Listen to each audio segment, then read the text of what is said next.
ন্যূনতম মজুৰিৰ ঘোষণাটো সৰকাৰি ঘোষণাটো কেতিয়া কৰিব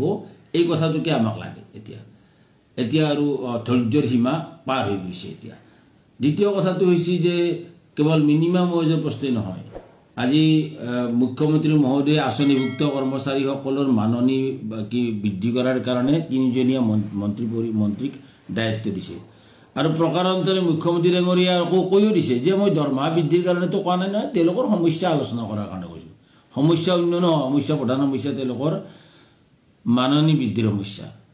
অসম চৰকাৰে দৰমহা দিব পাৰিব বুলি মই নাভাবোঁ দৰমহা দিলেতো অতিশয় ভাল পাম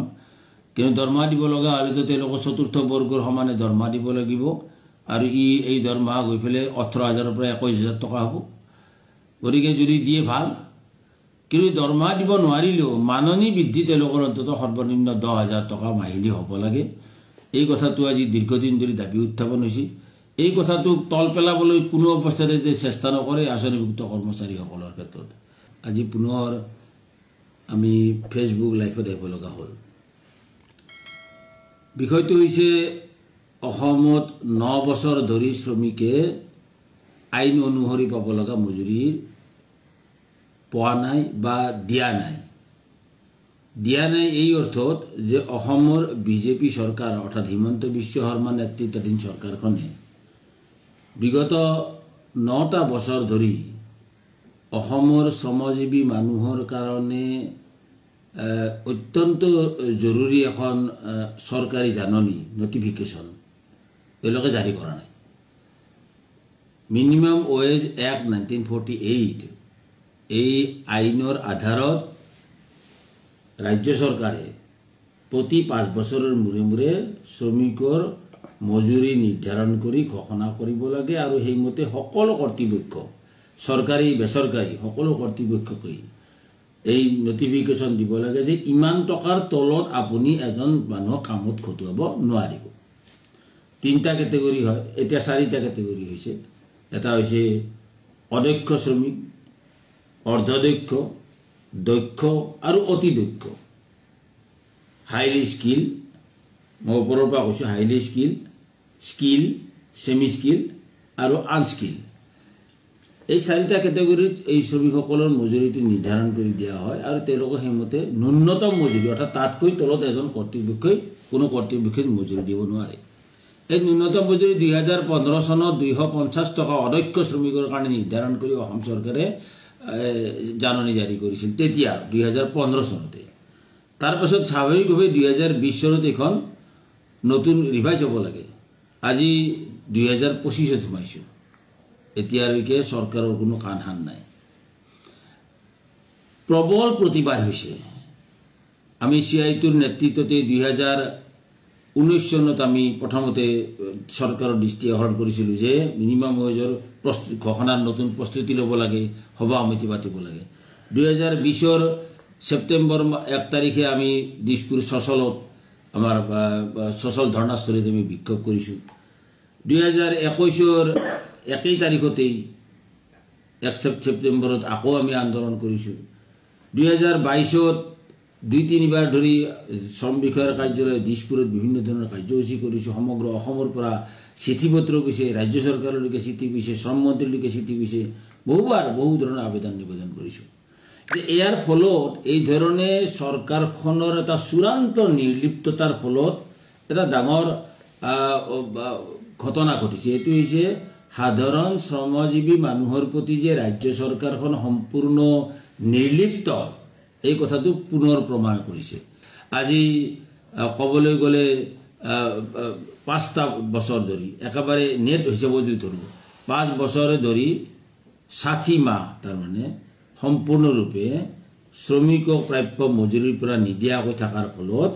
চৰকাৰী বেচৰকাৰী উভয় কৰ্তৃপক্ষৰে কিমান টকা সেভ হৈছে এইটো আমি বিচাৰ কৰিব লাগিব অৰ্থাৎ একেবাৰে স্পষ্টভাৱে ক'ব লগা হ'লে 650 টকা কৰি প্ৰতিদিনে ক্ষমা কৰিব 550 টকা কৰি প্ৰতিদিনে একজন শ্ৰমিকৰ বিপৰীতে একজন কৰ্তৃপক্ষই সেভ কৰি আছে অৰ্থাৎ নিদিয়াকৈ থাকিব পাৰিছে গতিকে স্বাভাৱিকভাৱে ইয়াৰ অংশ নিশ্চয় আমাৰ দিছপুৰীয়া ৰজা মহাৰাজা সকলোৰে ভালে যায় আৰু সেইকাৰণে তেওঁলোকে নিমাতে আছে, একো নকৰে এতিয়ালৈকে। যাৰ ফলত শ্ৰমিকসকলে কিন্তু প্ৰাপ্যৰ পৰা বঞ্চিত হৈছে। প্ৰচণ্ড মূল্যবৃদ্ধিৰ হেঁচাত যে শ্ৰমিকে তিষ্ঠিব নোৱাৰা হৈছে, পৰিয়ালত মহাসংকট, পৰিয়ালে সংকট, শ্ৰমিকে সংকট, শ্ৰমিকৰ মাজত সাংঘাতিক বিৰোধ সৃষ্টি হ'ব ধৰিছে, শ্ৰমিকৰ মাজত বিভিন্ন বিক্ষোভ প্ৰকাশিত হ'ব ধৰিছে। কলে কাৰখানায় কাম কৰা শ্ৰমিকে আজি ইমিডিয়েটলি তেওঁলোকৰ কৰ্তৃপক্ষকে অৰ্থাৎ মালিক পক্ষকৰ বিৰুদ্ধে খং উজাৰিছে। বিভিন্ন অবাঞ্ছিত ঘটনাবিলাকো ঘটিব ধৰিছে। ক'ৰবাত মেনেজাৰক ঘেৰাও কৰি বহি আছে, ক'ৰবাত কাৰখানাৰ গেটৰ সন্মুখত বহি আছে। এই ঘটনাবিলাক ঘটাৰ কাৰণে চৰকাৰখনে কিন্তু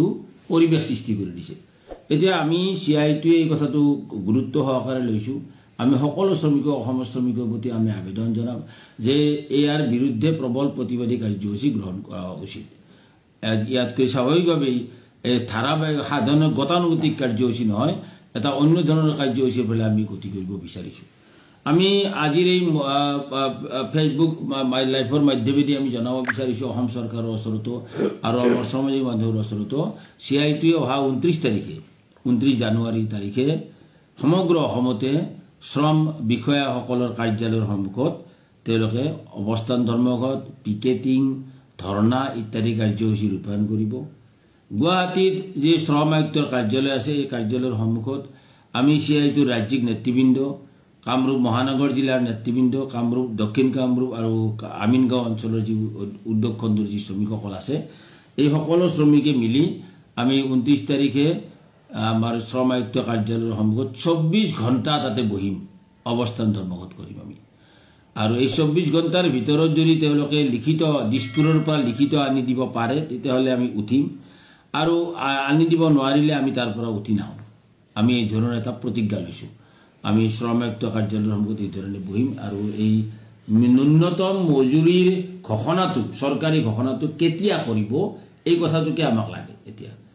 এতিয়া আৰু ধৈৰ্যৰ সীমা পাৰ হৈ গৈছে এতিয়া। দ্বিতীয় কথাটো হৈছে যে কেৱল মিনিমাম ৱেজৰ প্ৰশ্নই নহয়, আজি মুখ্যমন্ত্ৰী মহোদয়ে আঁচনিভুক্ত কৰ্মচাৰীসকলৰ মাননি বৃদ্ধি কৰাৰ কাৰণে 3জনীয়া মন্ত্ৰীক দায়িত্ব দিছে। আৰু প্ৰকাৰান্তৰে মুখ্যমন্ত্ৰী ডাঙৰীয়া আকৌ কৈও দিছে যে মই দৰমহা বৃদ্ধিৰ কাৰণেতো কোৱা নাই নহয়, তেওঁলোকৰ সমস্যা আলোচনা কৰাৰ কাৰণে কৈছোঁ। সমস্যা অন্য নহয়, প্ৰধান সমস্যা তেওঁলোকৰ মাননি বৃদ্ধিৰ সমস্যা। অসম চৰকাৰে দৰমহা দিব পাৰিব বুলি মই নাভাবোঁ। দৰমহা দিলেতো অতিশয় ভাল পাম, কিন্তু দৰমহা দিব লগা হ'লেতো তেওঁলোকৰ চতুৰ্থ বৰ্গৰ সমানে দৰমহা দিব লাগিব, আৰু এই দৰমহা গৈ পেলাই 18,000-ৰ পৰা 21,000 টকা হ'ব। গতিকে যদি দিয়ে ভাল, কিন্তু দৰমহা দিব নোৱাৰিলেও মাননি বৃদ্ধি তেওঁলোকৰ অন্ততঃ সৰ্বনিম্ন 10,000 টকা মাহিলী হ'ব লাগে।